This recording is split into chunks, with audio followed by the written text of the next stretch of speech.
Bonjour à tous et bienvenue pour ce nouvel épisode de Droit & Co. Nous sommes Servan et Chiara, vos hôtes, et sommes heureuses de vous retrouver aujourd'hui pour parler d'un sujet qui nous tient à cœur. Avant de débuter, vous avez sans doute entendu parler de la semaine des mathématiques, qui s'est tenue du 15 au 21 mars 2021. Bien que cette semaine ait pour principal but de valoriser la place des mathématiques dans la société, elle a une portée engagée dans la lutte contre les stéréotypes sexistes. En effet, on assiste à la mise en place de l'Olympiade féminine de mathématiques, favorisant l'émergence d'une culture scientifique auprès des jeunes filles, pour ainsi leur faire découvrir de grands postes liés à ce domaine, là où les femmes sont trop souvent sous-représentées. À travers ces Olympiades, le but est de changer les stéréotypes dès le bas âge, d'apprendre à les déconstruire. Ainsi, voilà sur quoi portera notre épisode de la matinée, déconstruire les stéréotypes sexistes intimement liés aux compétences des femmes dans le domaine des mathématiques. Récemment, vous avez pu observer sur nos réseaux la création d'un nouveau hashtag, le hashtag MathÉgalité. Notre équipe et nous-mêmes avons en effet ressenti le besoin d'informer nos auditeurs de cette lutte pour l'égalité des genres à travers ce combat contre les stéréotypes sexistes. C'est pour cette raison que nous avons décidé de créer ce hashtag. Nous voulons permettre aux femmes victimes au quotidien ou qui ont connu des discriminations liées à ces stéréotypes genrés de partager leur histoire. C'est également un moyen d'inciter les jeunes filles à croire en leurs capacités et à ne pas se laisser rabaisser par les stéréotypes qui existent. Vous avez probablement déjà entendu ces formules au cours de votre vie. Les garçons sont forts en maths et les filles sont nulles en maths. Les filles sont fortes en langue, les garçons sont nuls en langue, qui envahissent principalement les écoles. En effet, prenons un cas de figure assez fréquent chez les jeunes filles. Émilie, 17 ans, étudie sans enthousiasme en vue de son examen de mathématiques. Dans son fort intérieur, elle se dit qu'elle n'a jamais été bonne dans cette matière puisqu'elle est une fille. Elle est meilleure en français. Par conséquent, Émilie n'est pas très motivée ni intéressée par les mathématiques et ne s'investit pas pleinement dans la préparation de son examen. Le lendemain, son examen de mathématiques n'est pas un succès. Cette situation illustre bien comment l'adhésion à des stéréotypes peut être ancrée dans certaines mentalités de telle sorte qu'elles influent sur nos manières d'agir. Mais d'abord, il serait judicieux de rappeler à nos auditeurs quelques notions. Nous avons avec nous le sociologue Louis Perrier qui a spécialisé ses recherches dans le processus de catégorisation du monde qui nous entoure. Il est là, aujourd'hui, pour nous faire un rapide rappel de ce qu'est un stéréotype, et notamment ici en quoi concerne un stéréotype sexiste. Bonjour Pierre, nous vous écoutons. Servan. Il faut d'abord comprendre que les stéréotypes sont définis comme un ensemble de croyances et de conceptions attribuées à des individus, étant fondés sur leur appartenance à un groupe et pouvant affecter les attitudes ou bien les comportements des personnes. Si l'on se concentre sur les stéréotypes sexistes, ceux-ci font partie des stéréotypes de genre, à savoir des caractéristiques arbitraires basées sur des idées préconçues que l'on attribue à un groupe de personnes en fonction de leur sexe. Ces stéréotypes ont un impact sur les rôles attribués aux hommes et aux femmes dans la société. Or, dans toute situation où un stéréotype pourrait être appliqué à une personne et pourrait être utilisé pour justifier un comportement ou bien la performance d'un individu, la personne qui est visée par ce stéréotype va ressentir une pression, va craindre de voir son comportement ou sa performance uniquement interprétée en fonction de ce stéréotype, sans que ses caractéristiques individuelles ne soient prises en compte. Ainsi, de manière inconsciente et involontaire, cette personne va modifier sa façon d'agir. C'est bien ce phénomène qui touche les femmes, et c'est dans ce type de situation que l'on parle de menace du stéréotype. Ainsi, il est important d'appréhender cette menace et de lutter contre. Merci Pierre pour vos explications qui ont de toute évidence éclairé nos auditeurs.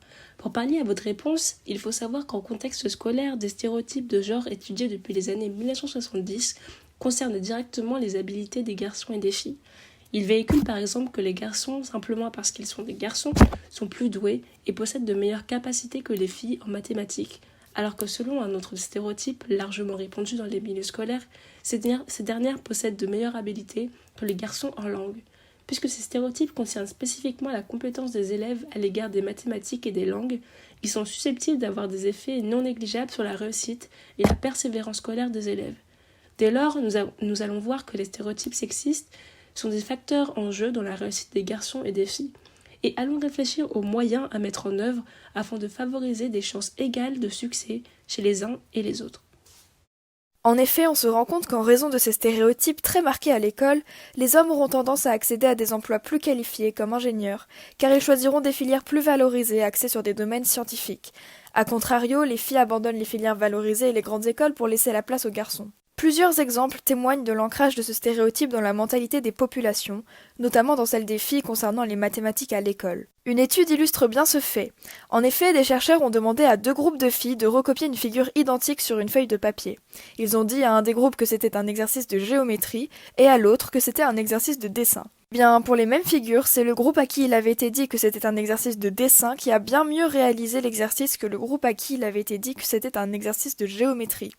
En effet, les filles se sentent moins capables de réussir quand il s'agit d'un exercice d'application mathématique, car elles ont intégré le stéréotype selon lequel elles auront plus de difficultés à réussir dans ce domaine, puisque ce sont des filles. Ce sentiment d'infériorité leur est profondément intériorisé. En effet, près de 30% des garçons et 18% des filles de seconde générale et technologique sont d'accord avec l'affirmation « les hommes sont plus doués que les femmes en mathématiques ». Ainsi, les garçons demeurent toujours plus enclins que les filles à se diriger vers des disciplines scientifiques. De cette manière, la prévalence des stéréotypes relatifs aux métiers scientifiques et à la place des femmes au sein de ces métiers est loin d'être négligeable. Nous avons ici une question de Iris, 15 ans, qui s'interroge sur l'impact des stéréotypes de genre. Iris, la parole est à toi. Bonjour, je me demandais quelles sont les conséquences de ces stéréotypes quant aux orientations et choix de carrière des filles et des garçons. Merci Iris pour ta question très pertinente. En effet, on note une certaine reproduction des stéréotypes sexués dans l'orientation des élèves et dans leur vie professionnelle. En effet, par exemple au Québec, la majorité des femmes continuent de choisir des professions dans les domaines liés à la santé et à l'éducation. Ainsi, elles n'occupent que le 5e des emplois en sciences naturelles et appliquées. On remarque que de nombreuses croyances sexistes persistent dans les domaines des sciences, des technologies, de l'ingénierie et des mathématiques, qui sont des milieux professionnels encore à forte prédominance masculine. En effet, les stéréotypes constitueraient un des facteurs qui découragerait les femmes d'entamer ou de poursuivre des études et une carrière dans le secteur de l'innovation. Ils influent sur la perception que les filles ont d'elles-mêmes et les dissuadent de se diriger vers ces domaines, comme l'a indiqué en 2018 un rapport du ministère de l'Économie et de l'Innovation au Québec, et réalisé dans le cadre du projet SAGA de l'UNESCO. Ce projet mondial lancé en 2015 avait pour but de renforcer l'action de l'organisation en faveur de l'égalité des genres dans les sciences, la technologie et l'innovation. En atteignant cet objectif, le projet SAGA participe à accroître la visibilité, la participation et la reconnaissance de la contribution des femmes en sciences, en technologie, en ingénierie et en mathématiques. Ainsi, ce sont des projets comme celui-ci qui vont participer à déconstruire les stéréotypes sexistes. Il n'existe pas de solution miracle pour lutter contre ces stéréotypes. Ils sont ancrés dans la société et dans l'école, il est donc très difficile de proposer une solution qui sera nécessairement efficace. Cependant, selon des résultats récents et certains chercheurs, les élèves entretiennent moins fortement que dans le passé des stéréotypes de genre favorisant les garçons en mathématiques. Cette déconstruction progressive de ces stéréotypes est causée par différents facteurs. On peut prendre l'exemple de la montée du mouvement féministe qui prône l'égalité entre l'homme et la femme, ainsi que l'extension du rôle de la femme dans la société. Ce mouvement féministe s'étend à l'international et se fait notamment connaître par le biais de l'influence croissante des réseaux sociaux sur les nouvelles générations, et qui aura comme conséquence de stimuler le développement d'une ouverture des individus vis-à-vis d'autres visions ou d'autres avis, et donc d'effacer petit à petit les stéréotypes sexistes de notre société.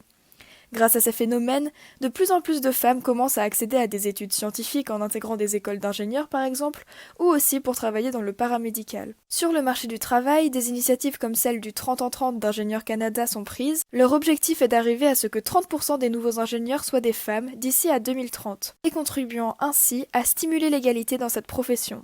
Par ailleurs, par le passé, des politiques volontaristes ont déjà fait leurs preuves. L'exemple des femmes ingénieurs passées de 3% en 1982 à 34% dans les nouvelles générations illustre parfaitement cette idée. Ces résultats sont la preuve qu'une évolution des mentalités est possible et est en cours.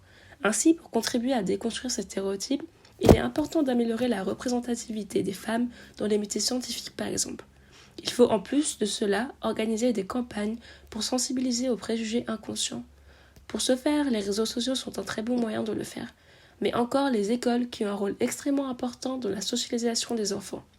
Il faut donc informer la jeunesse le plus tôt possible pour ainsi préparer les générations futures et remédier à ces inégalités scolaires liées aux stéréotypes de genre. Pour conclure cet épisode, rien ne prouve que les garçons sont meilleurs en maths que les filles ou que les filles sont meilleures que les garçons en langue. Cette fausse idée est liée à des stéréotypes de genre qu'il est important de déconstruire si nous voulons évoluer vers une société plus juste et égalitaire. Nous espérons donc que cet épisode vous a plu.